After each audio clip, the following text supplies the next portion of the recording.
Hey guys, WhatsApp. Recently 4 ঘন্টা আগে mental সিনেমার ট্রেলার এসে গেছে। সিনেমা অভিনয় করেছেন ইয়াশ দাশগুপ্তা, নুসরাত জাহান এবং সায়ন্তনী ঘোষ। তো লেটস সি কে তার ট্রেলারটা কেমন হয়েছে। চলো একসাথেই আমরা দেখি এবং একসাথেই আমরা মেন্টাল ওয়ার্ল্ডে প্রবেশ করি। সো চলো দেখা যাক। এই কথাগুলো বললাম কারণ পোস্টার এবং গান দেখে আমার কিন্তু সেরকম আশানুরূপ কিছুই মনে হয়নি। সেই জন্য এই কথাগুলো বললাম। কোনো ক্রিয়েটারকে, কোনো মেকারকে ছোটো করা আমার উদ্দেশ্য নয়। সব জায়গার কিছু নিয়ম থাকে, আর রঘুনাথপুরের নিয়ম এটাই, যেখানে কিছু হলে পুলিশকে বলা যাবে না।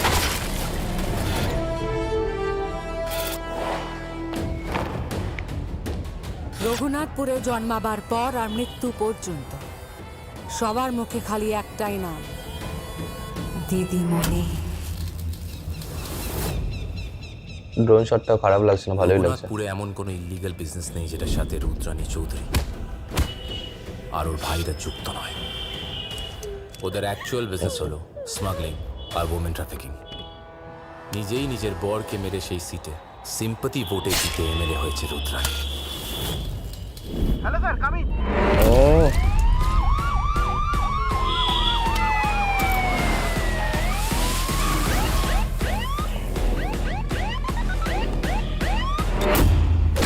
আচ্ছা, তোরা গুন্ডা হলে আমি সরকারি কি ডায়লগ ভাই। মারলে হিরো, ওকে, মরলে মেডেল। তোরা মারলে মার্ডার, সেই টোটাল দাদাগিরি মারলাম মেডিসিন। এনকাউন্টার। এই 2013 ট্রেলার নাকি ভাই? আপনাকে আমার সাথে আসতে হবে। কেন?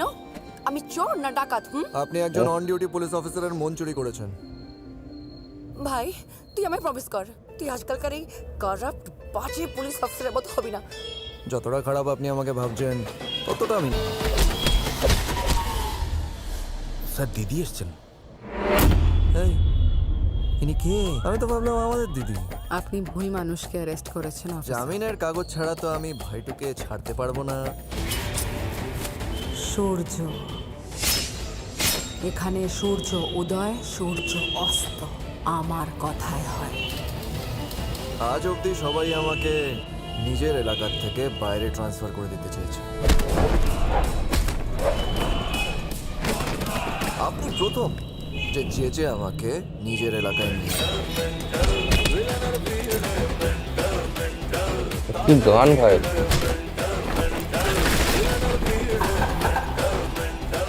আমার সূর্য শিব, ও রেগে গেলে তাণ্ডব হবে। রঘুনাথপুরে তোমার যে ও নামটা আছে, এটা সঙ্গে নিয়ে দিও।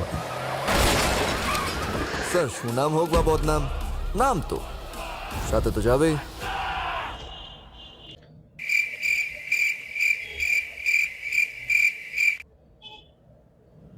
প্রথমে আমি বলে নিতে চাই, সিনেমার নামকরণের যৌক্তিকতা আছে। এত সুন্দর নাম, মেন্টাল, তার মধ্যে 3টে এ, এগুলো খুব ভালোভাবে এই সিনেমার যে কন্ডিশন সেটাকে ডিনোট করছে।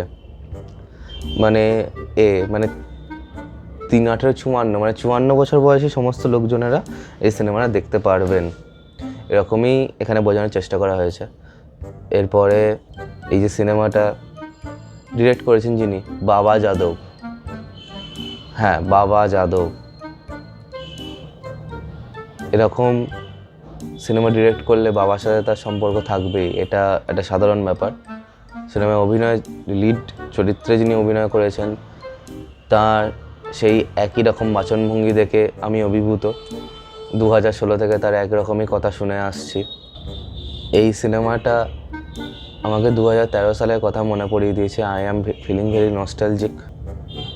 আমি বিশ্বাস করি যে সমস্ত সিঙ্গেল স্ক্রিন যেহেতু বন্ধ হয়ে গেছে, তো শহরতলির দিকে যে কটা সিঙ্গেল স্ক্রিন আছে এবং বেশ কিছু বেলমুড়ি এইসব সাইডে যে সিঙ্গেল স্ক্রিনগুলো আছে, সেখানে সবাই ট্রেকারে করে, ট্রলি, বটবটি ইত্যাদি করে এই সিনেমাটা দেখতে যাবে, কারণ জজ দা is the rescuer. I am really spell bound. আমার মনে হয় না আমার এর থেকে বেশি কিছু বলা উচিত বলে, রাদার আমি ট্রেলারটাকে আরও 4-5 বার দেখি এবং দেখে আমি চৈতন্য লাভ করতে চাই, আর এই ট্রেলারটা দেখি সেটা হবে। তো আজকের মতো ভিডিওটা এতখানি। ভালো লাগলে লাইক এবং শেয়ার করতে ভুলো না। কমেন্ট করে জানাবে তোমাদের এই ট্রেলারটা কেমন লেগেছে, আর সাবস্ক্রাইবটা প্লিজ করে দাও, যাতে আমার সাথে তোমাদের আবার দেখা হয়। বাই, আমি চললাম।